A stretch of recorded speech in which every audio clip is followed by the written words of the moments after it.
Le Simagena est devenu au fil des ans un centre d'excellence pour les entreprises françaises en matière de sélection génétique et d'exportation de reproducteurs. La preuve, Gaolga Degri, une génisse Primolstein qui s'est négociée 130 000 € aux enchères, record européen.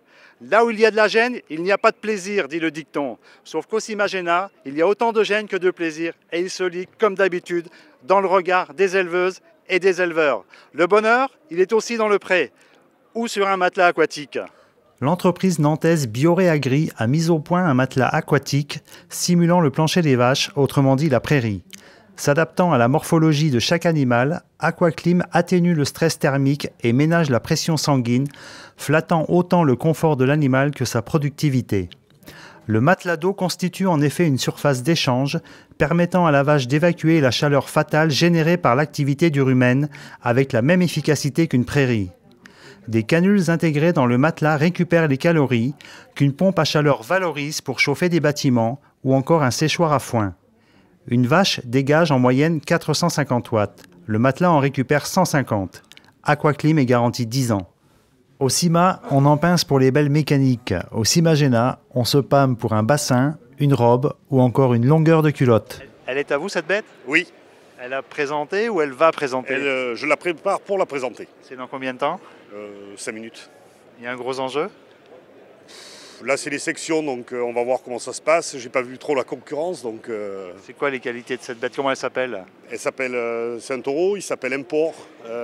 Aujourd'hui, on l'a amené sur ce concours pour présenter le taureau, mais aussi sa production, parce qu'on présente un prix de famille après. Donc ses qualités à lui, c'est son bassin, c'est sa robe, c'est sa longueur de culotte, son dos. C'est un taureau qui n'a pas spécialement de défaut. Ok, donc des chances de récolter quelque chose? Je vous dirai ça après. On va faire confiance au juge. Et financièrement, c'est un gros enjeu pour vous là? Vous jouez gros? C'est la publicité de notre élevage pour l'année. Si aujourd'hui on se fait remarquer, c'est vrai que les clients auront plutôt tendance à venir nous voir. Si on ne fait rien, que personne ne nous voit. Vous êtes coutumier du Simagena? Oui, ça va faire ma 5e ou 6e participation. Et pourquoi le Simagena et pas le SIA à la porte de Versailles? C'est un salon professionnel. Donc on rencontre plus de personnes qui sont intéressées. Alors peut-être pas forcément par nos animaux, mais pour discuter, c'est vrai que ça permet d'échanger avec d'autres agriculteurs. Et voilà, l'intérêt, il est surtout là. C'est quoi l'enjeu d'un concours comme celui-là? Qu'est-ce qu'il y a à gagner pour vous? Gagner, c'est montrer ce qu'on fait chez nous pour pouvoir montrer aux citadins et tout ça ce qui se passe et tout ça. Mais d'un point de vue économique, il y a un enjeu? Ah oui, on les vend mieux sur des ventes comme celle-ci ou des concours comme celle-ci qu'en ferme. Et en dehors du Simagena, vous avez d'autres occasions de présenter vos animaux? Oui, on a des ventes qui sont organisées par des organismes comme KBS, tout ça, 2 fois dans l'année. Après, c'est tout. Après, sinon, c'est vente en ferme. Vous avez vu des belles bêtes là? Ah oui, oui. Il y a des animaux qui tapent à l'œil. Hein. Ouais, c'est vrai. Ouais. C'est des coups de cœur souvent de fois. Hein. Moi, je fais du Vaudelet sur la mer, en race limousine. Et j'ai un troupeau d'une 50aine de bêtes. Voilà. Okay, alors ici, vous venez chercher quoi? Des sources de progrès, d'informations? C'est quoi votre quête ici? C'est plus pour regarder que pour acheter. Après, j'ai mes éleveurs de confiance, on va dire, pour pouvoir acheter des génisses et pour pouvoir faire le veau. Et pourquoi pas acheter ici? C'est trop cher? C'est les enchères, ça peut monter très vite. Vous avez vu des belles bêtes là? Ah oui, ouais. Donc ça fait envie? Ça fait envie, oui. On repart frustré ou pas? Oh non, parce que il y en a ici, il y en a ailleurs des belles bêtes. Et vous présentez des bêtes, ça vous est déjà arrivé? Non, jamais. Pourquoi? Parce que c'est pas mon but. Mon but, moi, c'est de faire véler mes vaches et de faire du Vaudelet de qualité. Et voilà, tout simplement. Donc vous faites quoi dans la vie? Retraité. Le retraité de l'agriculture quand même? Non. On reste dans un village, mais il y a beaucoup d'agriculteurs, mais on aime bien les animaux. Vous venez tous les 2 ans? Oui, pratiquement. Alors c'est quoi qui vous impressionne ici? Les taureaux, tout ça, hein, ouais, c'est beau. Vous entendez les difficultés que c'est? Ouais, oui, beaucoup. Il y a moins en moins de ventes. Qu'est-ce que ça vous inspire, vous, les critiques qui sont faites à l'agriculture, à l'élevage, etc. Qu'est-ce que vous en pensez? Bah, vous savez, les critiques, il y en a toujours eu. C'est ça qui. Mais maintenant, pour être fermier, bah, il faut avoir du moral, je crois. Il faut être blindé un peu. Hein. Ah oui, une morale. Ah, ouais. Quels sont les ressorts technologiques et les enjeux stratégiques du Simagena? Élément de réponse avec son organisateur, Giuseppe Pantaleoni, par ailleurs président de KBS Génétique. Giuseppe Pantaleoni, vous êtes le coordinateur du Simagena. Aujourd'hui, on parle beaucoup de sélection génétique, mais il apparaît aussi le terme de génomique. C'est quoi la génomique? La génomique, c'est un outil pour mesurer les performances des animaux. C'est la nouvelle frontière. Il y a plusieurs entreprises qui l'utilisent. Aussi au Simagena, Gènes du Fusion a fait un programme sur la génomique intéressant pour mesurer. Ils s'en servent pour mesurer la qualité de leur sélection de leurs animaux. Et qu'est-ce que ça change fondamentalement? C'est un outil plus précis pour mesurer, par exemple, la production de lait ou la production d'une certaine qualité de lait en termes de protéines et de gras. Donc ils arrivent à la mesurer avec plus de précision. C'est une technologie aujourd'hui dont l'usage est totalement démocratisé? Tout à fait. Par contre, il y a encore du travail à faire parce que la base des données mondiale, elle n'est pas encore énorme. Donc on aura encore quelques temps pour réussir à avoir des données bien précises. On parle aussi d'épigénétique. C'est quoi l'épigénétique?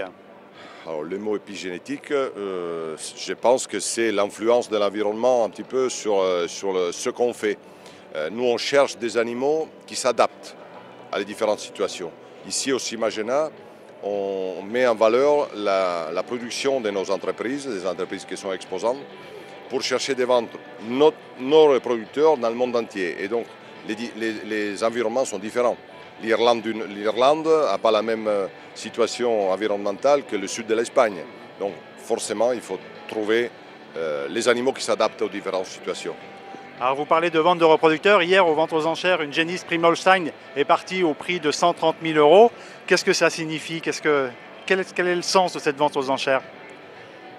D'abord, il faut dire que cette génisse, elle a déjà presque 90 000 € d'embryons vendus dans le monde entier. C'est un animal qui a un potentiel génétique énorme, une qualité exceptionnelle, et donc oui, je peux imaginer qu'il y a des éleveurs qui sont bien disponibles à acheter une production de cette vache, de cette génisse. Et donc les embryons vendus, déjà amorti une partie de l'achat, mais oui, c'est normal, les animaux de haute valeur génétique, ils coûtent de l'argent. Et un dernier mot pour conclure, quels sont les enjeux économiques pour la France de cette filière de la sélection génétique et de la vente de reproducteurs?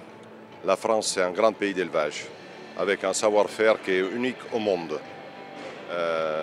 Si on arrive à avoir des frontières un peu plus ouvertes au niveau sanitaire, chose qui n'est pas toujours facile, il n'y a pas une génétique dans le monde entier qui peut conquérir ça de la France.